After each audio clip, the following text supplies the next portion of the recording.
राधे राधे दोस्तों, आप सभी का मेरे चैनल नैन्सी शुभम ऑफिशियल में बहुत बहुत स्वागत है। आज की इस वीडियो में मैं आपको सुनाने जा रही हूँ शीतला माता की कथा व कहानी, बसौड़ा पूजा की कहानी। दोस्तों, इस साल शीतला अष्टमी व्रत 22 मार्च शनिवार को है। शीतला अष्टमी के दिन माता शीतला की पूजा करते हैं विधि विधान के साथ और उनको बासी पकवानों का भोग भी लगाते हैं। इस दिन घर में चूल्हा नहीं जलाते हैं। दोस्तों, शीतला अष्टमी को पूजा करते समय शीतला अष्टमी की व्रत व कथा सुनते हैं। इससे आपका व्रत पूरा होता है और व्रत का पूर्ण फल भी प्राप्त होता है। साथ ही व्रत का महत्व भी पता चलता है। दोस्तों, शीतला अष्टमी का व्रत हर साल चैत्र माह के कृष्ण पक्ष की अष्टमी तिथि को रखा जाता है। दोस्तों, आइए अब शीतला अष्टमी की व्रत कथा की शुरुआत करते हैं। शीतला अष्टमी की कथा के अनुसार एक ब्राह्मण परिवार रहता था। ब्राह्मण दंपत्ति के 2 बेटे थे। उनकी शादी हुई और 2 बहुएं आ गईं घर पर। विवाह के काफी समय बाद उन दोनों ने बेटे को जन्म दिया। उस वर्ष शीतला अष्टमी का पर्व आया तो इसमें बासी भोजन ग्रहण करते हैं और चूल्हा जलाना भी वर्जित होता है। उन दोनों बहुओं ने सोचा कि शीतला अष्टमी के दिन बासी भोजन करने से वे और उनके बच्चे बीमार ना हो जाएं। तब उन दोनों ने चुपके से खाने के लिए 2 वाटियां बना ली और पशुओं के बर्तनों में छुपा दी। फिर वे दोनों अपनी सास के साथ मंदिर चली गईं और शीतला अष्टमी की पूजा की। शीतला माता की कथा सुनी और घर वापस आ गईं। सास शीतला माता का भजन करने लगी तो दोनों बहुएं बच्चों के रोने का बहाना करके पशुओं के पास पहुंची। वहां उनके बर्तन से बाटी निकालकर खा लिया। उधर सास ने भजन के बाद दोनों बहुओं को भोजन के लिए बुलाया। तब दोनों ने ठंडा भोजन किया और काम करने लगी। कुछ समय बीतने के बाद सास ने दोनों से कहा कि बच्चे काफी समय से सो रहे हैं, उनको खाना खिलाकर फिर से सुला दो। दोनों बहुएं बच्चों को उठाने गईं तो देखा कि दोनों के शरीर ठंडे पड़े हैं। ऐसा शीतला माता के क्रोध के कारण हुआ। दोनों बहुएं काफी डर गईं और अपनी सास को सारी बातें बता दी। इस पर सास ने कहा कि तुम दोनों ने शीतला माता के व्रत के नियमों को तोड़ा है, शीतला माता की अवहेलना की है।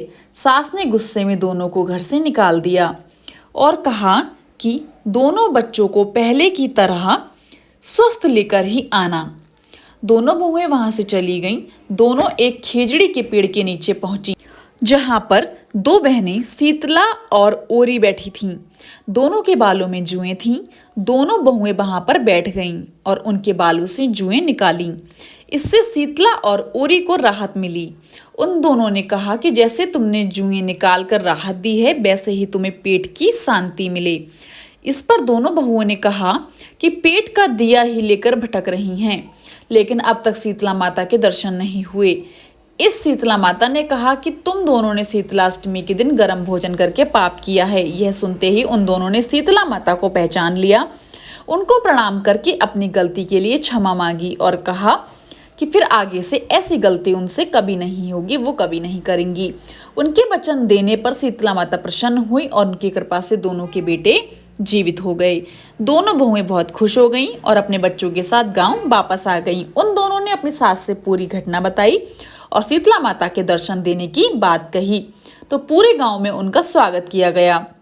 गांव के लोगों ने कहा कि वे गांव में शीतला माता मंदिर का निर्माण कराएंगे ताकि पूरे गांव पर उनकी कृपा हो। यहीं पर हमारी शीतला माता की कथा समाप्त होती है। दोस्तों, आइए अब दूसरी कथा की शुरुआत करते हैं।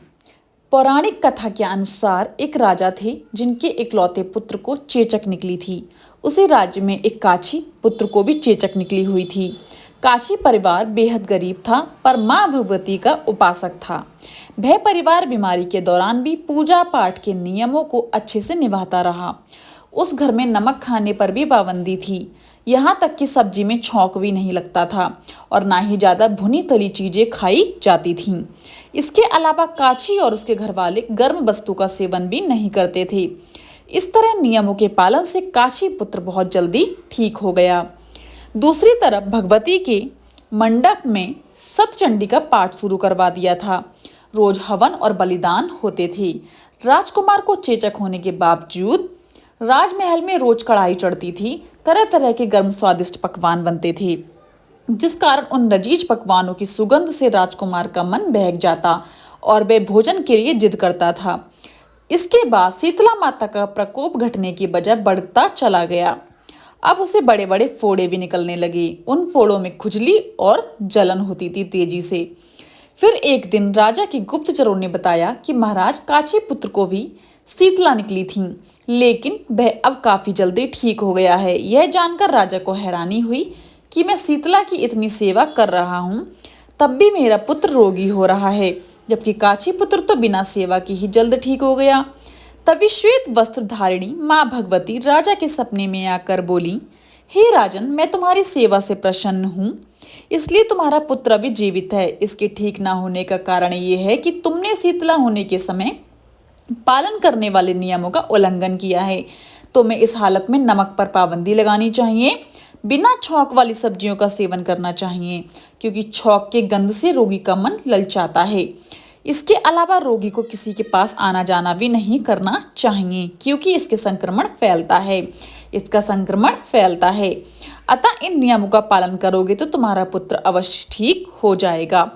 सुबह उठता ही राजा ने देवी की आज्ञा अनुसार सभी नियमों का पालन करना शुरू किया, जिससे उनके बेटे की तबीयत जल्दी से सही हो गई।